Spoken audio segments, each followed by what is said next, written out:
Dr. Jagdeep Walia, and Jagdeep has been very generous in working with us in the gene therapy CCDS consortium, and he's collaborating very closely with Dr. Andreas Schulze and Dr. Stephen Gray, and we'll hear some great examples, both how gene therapy comes to market and how progression has happened for other diseases. So I'll let Jagdeep take over and stop my screen. There we go. And Dr. Laura Barancelli is going to continue as a moderator after when we get to the break. Okay, let me make sure that Dr. Walia can speak. There we go. Can you see my screen? We can, thank you. Okay. You might want to go in presentation mode if you get a chance. We're seeing your speaker notes, which is great. My speaker notes? Yes. Okay, hold on a second. But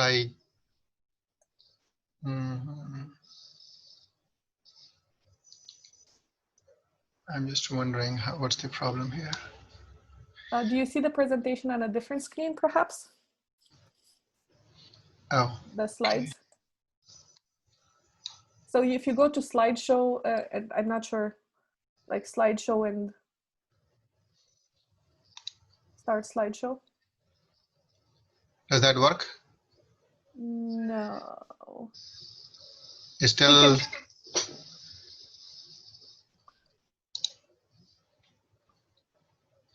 Okay, now I see your slide deck.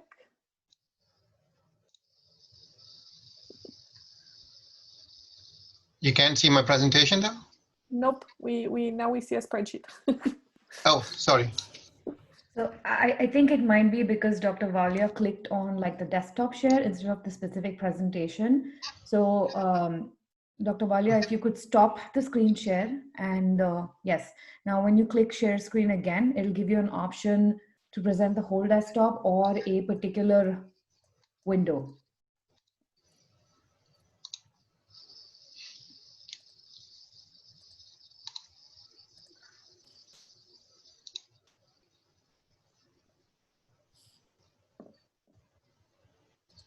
I think this is the right presentation. This is, yes, developing gene therapy for creatine deficiencies.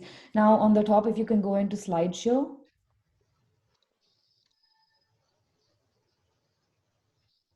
It doesn't give me that option. Sorry, at the very top of the menu there, next to animation. So you have design, transitions, animation, slideshow. Or we can go ahead. I think we should go ahead with this. I think it's perfectly fine. Okay. Okay. Yep, this is great. Yeah, it doesn't show me. Yeah, it's basically, it's a very tiny mark on the bottom right next to the 92%. That there's a minus and plus in the bottom right of the screen. Yeah, that one, perfect. I think the very last one, that one, slideshow. And it doesn't go into slideshow. It's okay, I think we should go ahead with this. We're seeing your slides, it's all good. Okay. Thank you. All right, so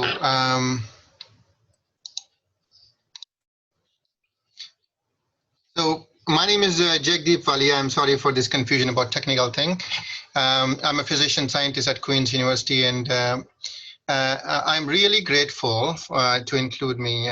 The ACD has been doing a wonderful work, Laura, Sangeeta, and everybody on board. I was told that can we talk about something about gene therapy, how it is developed, and what we are working on creating deficiency disorders. So I'm here. It'll be mostly for people who, for parents, that what gene therapy means, how it is progressed. We have been working on gene therapy for neurodegenerative conditions, so it'll be a good overview of gene therapy and what we are working on creating deficiency disorders.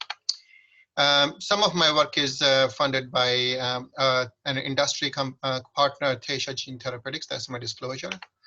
And what I hope that after this talk is that the audience will be able to describe the mechanism behind gene therapy, some of the phases that how gene therapy is developed, and some of the complications. So what our lab is basically focused on developing gene therapy for neurodegenerative conditions. And my inspiration is my patients, because I see patients which are of different metabolic conditions, including creatine deficiency disorders. I started working with another group of disorders called Tay-Sachs and Sandoff disease, because there were children who were coming to me and they were dying before 2 years. So I had to start with that disease. But at the same time, I started working on creatine deficiency disorders as well. So my examples will include what we have done, and then I will transition into creatine deficiency disorders. So this is like an example that how parents usually come. They have a child who's normally born, and with time they go into regression, especially in Tay-Sachs and Sandoff disease. Within 6 months to 1 year, you start losing skills. You have hypotonia. Your red reflex becomes abnormal, and you basically turn into a vegetative state very quickly. And that's what parents want, is that it's a matter of life and death. The children die by 2 years, and they wanted some treatment which can prolong their life or cure them. So that's where we started working on. And the issue is development of or accumulation of a fat in the brain called GM2 ganglioside. And it's a rapid progression, but it can also present as infantile, juvenile, or adult onset disease, depending on how much protein you make and how altered protein do you make. Again, it's an autosomal recessive condition. That means that both the copies have so gene comes in pairs, and in everybody except for X-linked genes. In autosomal recessive means that both genes have not to be working. In X-linked, even a single gene which is not working acts as an autosomal recessive kind of thing. It's a rare disorder, and there can be a defect in either Hex A, Hex B, or GM2A gene. And I'm working on all three of them. So this is a good example that what gene therapy actually is. And I like this definition because it tells you that you're using a vehicle, which is called vector. You're introducing nucleic acids. That means you're using either DNA, RNA to alter the gene expression. And the whole idea is that, are you going to prevent, halt, or reverse a disease? So that's what gene therapy is. And in summary, if you want to see that what gene therapy does is it a vehicle like this brings the gene of your interest or nucleic acid of your interest. It binds to some kind of receptor on the cell. It goes inside the cell, and it is transported into a smaller chamber inside the cell called nucleus. And the DNA goes into that, and it can stay either outside of the main DNA or genome, or it can go and integrate into the genome. And from here, you just translate it or transcribe it into the protein, what you want to make. So for example, in creatine transporter, the protein of interest can be GAMT, AGAT, or creatine transporter. So you will see that there are some difficulties in gene therapy which you may face. So either you have to choose the right virus which can infect the right type of cells. So that's one thing that's called. So that's one hurdle, that is uptake of the virus particles. So what are you going to choose that it can go into the brain cells or special neurons or oligodendrocytes? So that's one thing. Second thing is that even if this vector and the genome or genetic material has gone into nucleus, how long it's going to stay. So we know the process where you may express the gene for some time and then it disappears within a few days, few months, few years. So you don't want that. You want something that you give the treatment and then it persists for years, maybe for life. So when Dr. Longo said that it can be one-time treatment, that would be an ideal thing, is that you give a treatment and it will last for life. But sometimes you may have to choose a treatment which is going to be given again and again. So we'll talk about that.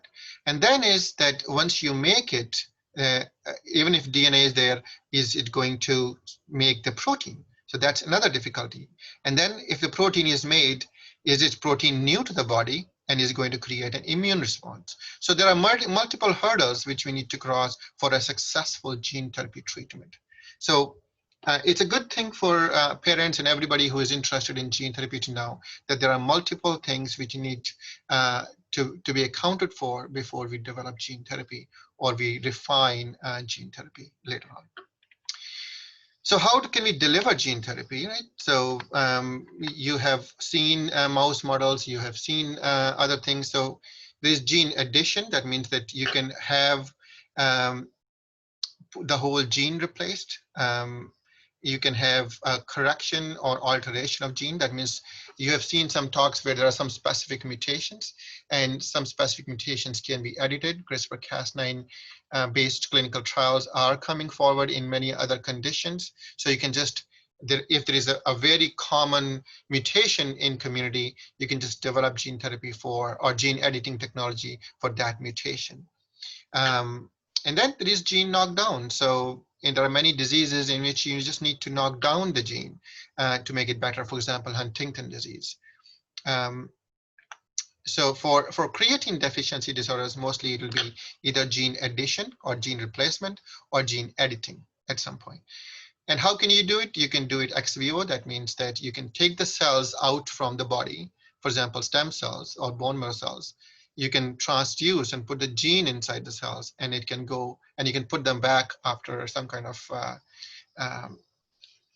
transplantation. And then, or you can just give the in vivo, and that can be local or it can be systemic. So there's ex vivo or in vivo. And this is just an example that how it can be done. So when you give the treatment, you can give IV. So that means, sorry, here, directly IV injection. For example, in SMA, there's a new product which has been approved by FDA. It's called Zolgensma, and that product is now treating a condition called SMA, and that is an IV treatment. You can give the treatment intrathecally. That means into the cerebrospinal fluid. You can give the treatment directly into the brain. So there are many diseases like Parkinson's where people are trying to give gene therapy in specific areas of the brain. And then this is the ex vivo part, which I explained, that you take the bone marrow, you transduce the gene using some kind of vectors called lentiviral vectors or retroviral vectors, and put them back. And these cells, by virtue of some microglial transduction, they may go into the brain and then start making the protein. So many of the diseases like MPS IIIA, MPS IIIB, MLD, they are being tried for ex vivo gene therapy as well in Europe. All right, so we did IV gene therapy proof of concept studies, and this is just an example that how mice used to behave. There's a mice which is shaky, and it's not moving, and this is the normal mouse, which is brown mouse, and you will see that there's a difference. So normal and diseased mouse model, and what we wanted to do was to give gene therapy to make this mouse normal, and that's and this is what we saw. So this is the mouse with a crooked tail. Just to give you an example, that this is the normal mouse, no treatment. This is the treated mouse at the same time. They're all the same age. And this mouse is still no treatment.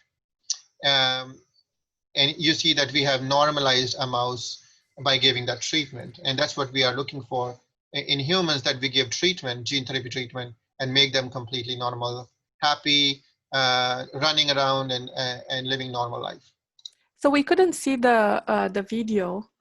I think if you try in the main window to click on the video, so rather than in presentation, the one, and then if not, I can try to pull up the slides too. Okay. Well, basically what I said was that, well, you have the presentation as well. Yep, you can I'm play pulling it from. up. Yeah. Yep, I'm pulling it up. Do you want me to stop share or? I think that would work great too. And here, I'm gonna start screen sharing here. And let me make sure that we go into presentation mode. So I'm gonna share now.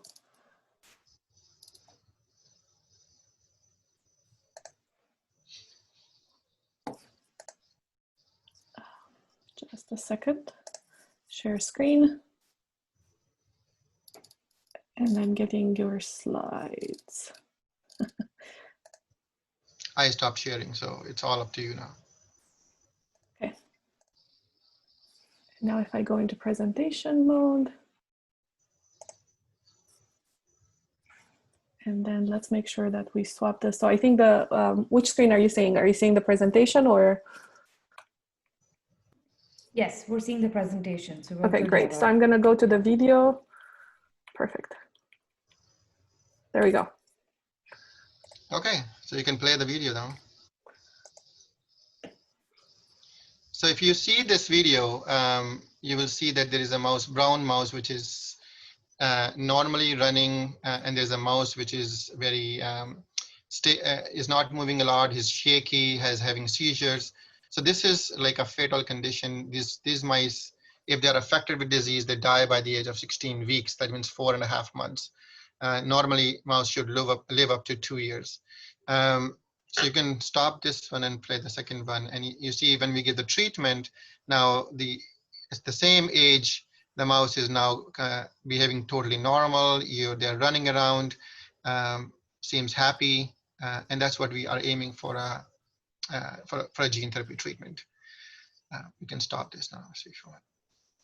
So we proved that we did the proof of concept study. We did, and then it went to further studies. Sometimes the dosage study, that means which dose is the right dose. If we give too high dose, we had given one dose which is high, and we killed 50% of mice. So dosage study is very important. That means we go from lower dose to high dose, so that there is an appropriate dose we can choose for humans. So that may take anywhere from 1 to 2 years. And then what is the best route of administration? We started with IV, then we gave cisterna magna injections, we gave intrathecal injections. So all those studies may take anywhere from 1 to 2 years as well, especially for this disease. And then we are giving a protein which is brand new to the body to many children. So can there be immune response? So this is what we see in mice as well, that we're giving human protein to mice, which is new for them, at least for 60 to 80%.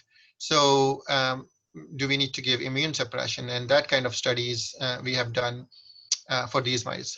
And the intention is that what we want a dose which doesn't kill. We want a route which is effective, and so that the treatment makes you stronger and works. And you can see these mice which are happy and dancing. That's what we want for our children. Next slide, please. So ultimately, this is our latest work where we have shown that for this condition, if you see this red bar, these mice died by these for 16 to 17 weeks. And when we gave treatment at different doses intrathecally, we increased dose dependently their survival. So the children who were dying, or the mice which were dying by 4.5 months, now they're living almost more than 1 year to 1.5 years of age. Next slide, please. And the next phase will be, so you have done your studies, and can you go to the next slide, please? So if you see, there are two clips. One is that you have done your animal studies and you want to jump into your clinical phase, and that's a big gap. And why this is a big gap is because there's many more things which need to be done. Now you can go to the previous slide. So there will be a toxicology study which is required, and that requires quite a bit of funding support.